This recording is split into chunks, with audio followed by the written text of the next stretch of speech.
नमस्कार मित्रांनो. DMER Maharashtra अकॅडमीच्या YouTube चॅनलमध्ये तुमचं खूप खूप स्वागत आहे. आज आपण DMER निकालांबद्दल जे काही नवीन अपडेट्स आले आहेत त्यावर सविस्तर बोलणार आहोत. यावर्षीच्या प्रक्रियेतनं गेल्या वर्षीपेक्षा खूप मोठे बदल झालेत आणि ते प्रत्येक उमेदवाराला समजून घेणं अत्यंत आवश्यक आहे. चला तर मग या सगळ्या बदलांमागचं कारण आणि त्याचा होणारा परिणाम जाणून घेऊया.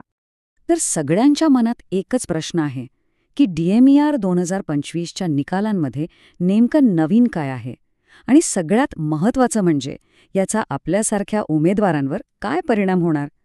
काही काळजी करू नका. या नवीन प्रक्रियेबद्दल जो काही गोंधळ आहे, जी काही शंका आहे, त्या सगळ्यांची अगदी सोप्या भाषेत उत्तरं आपण आज इथे मिळवणार आहोत. चला तर मग सुरुवात करूया सगळ्यात मोठ्या आणि पॉझिटिव्ह बदलापासून. तो म्हणजे दुसरी संधी.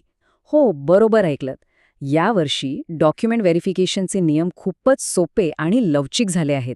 खास करून 2023च्या त्या कडक नियमांशी तुलना केली तर हा उमेदवारांसाठी एक प्रचंड मोठा दिलासा आहे.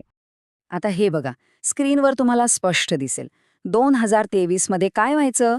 जर तुम्ही डॉक्युमेंट व्हेरिफिकेशनला गेला नाहीत तर सरळ सरळ तुम्हाला अपात्र ठरवलं जायचं. खेळ खाल्लास. पण यावर्षी जे उमेदवार गैरहजर राहिले त्यांना मार्च महिन्यात डॉक्युमेंट सबमिट करण्यासाठी आणखी एक संधी मिळाली.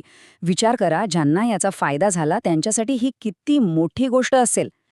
आणि हो, हा बदल असाच झालेला नाहीये. यामागे एक कारण आहे. काही खासगी संस्था आणि NGOजने विभागाकडे याबद्दल विनंती केली होती. म्हणजे हा निर्णय कुठून तरी अचानक आलेला नाही, तर उमेदवारांना येणाऱ्या अडचणी लक्षात घेऊन आणि मिळालेल्या सूचनांवर विचार करूनच घेतला गेला आहे. हे खरंच खूप चांगलं आहे. बरं, आता आपण वळूया त्या मुद्द्याकडे ज्यामुळे सगळ्यात जास्त गोंधळ उडाला होता. तो म्हणजे पॅरामेडिकल काउन्सिलच्या नोंदणीचा नियम. ह्या एका नियमामुळे सुरुवातीला अनेक पात्र उमेदवारसुद्धा अपात्र ठरले होते. इथे एक नवीन शब्द किंवा संकल्पना समोर आली. ती म्हणजे प्रोव्हिजनल एलिजिबिलिटी किंवा तात्पुरती पात्रता. आता याचा सोपा अर्थ काय? तर ज्या उमेदवारांकडे काही कागदपत्र नव्हती त्यांना ती पूर्ण करण्यासाठी व्हेरिफिकेशन नंतर सुद्धा वेळ देण्यात आला. यामुळे अनेक जण अपात्र होण्यापासून वाचले हे नक्की. तर ही गंमत कशी झाली ते आपण टप्प्याटप्प्याने बघूया. पहिल्यांदा ज्यांच्याकडे पॅरामेडिकल काउन्सिलची नोंदणी नव्हती त्यांना नॉट एलिजिबल म्हणजेच अपात्र ठरवलं गेलं. त्यानंतर विभागाने नवीन नियम आणला आणि त्यांना मुदतवाढ दिली.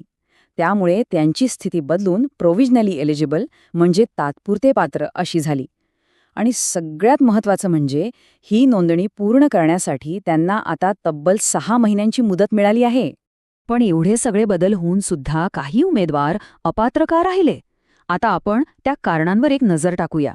हे समजून घेणं खूप महत्त्वाचं आहे, जेणेकरून भविष्यात आपल्याकडून तरी अशा चुका होणार नाहीत. तर बघा, अपात्र होण्याची काही मुख्य कारणं आहेत. एक तर तुमच्याकडे आवश्यक शैक्षणिक पात्रता नाही किंवा तुमची डिग्री डिप्लोमा अशा संस्थेतून आहे जिला मान्यताच नाही. तिसरं कारण म्हणजे अंशकालीन कर्मचारी प्रमाणपत्र सादर न करणं. आणि चौथं, जे सगळ्यात जास्त महत्त्वाचं आहे आणि जिथे अनेक जण चुकतात, ते म्हणजे तुमचं इंटर्नशिप पूर्ण झाल्याचं सर्टिफिकेट हे अर्ज करण्याच्या शेवटच्या तारखेनंतरचं असणं. हे चित्र बघा, म्हणजे नियम एकदम स्पष्ट होईल.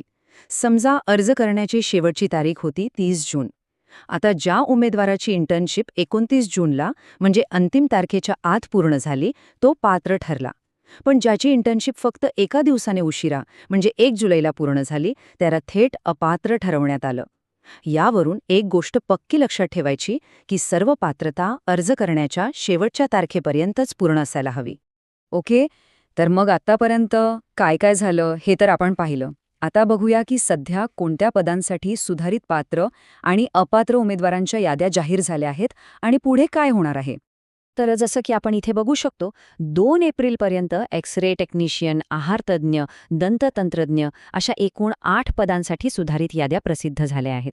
त्यामुळे जे उमेदवार ह्या पदांसाठी वाट बघत होते त्यांच्यासाठी ही खूप मोठी बातमी आहे. आणि हो, इतर पदांच्या याद्याही लवकरच येतील असं विभागाने सांगितलं आहे. एक उदाहरण म्हणून बघायचं झाल्यास प्रयोगशाळा सहाय्यक या एकाच पदासाठी नवीन यादीनुसार तब्बल 220 उमेदवारांना पात्र ठरवण्यात आलं आहे. तर 24 उमेदवार अपात्र ठरले आणि 19 जण डॉक्युमेंट व्हेरिफिकेशनसाठी आलेच नाहीत. तर या सगळ्या चर्चेचा आणि विश्लेषणाचा शेवटचा आणि महत्त्वाचा मुद्दा काय?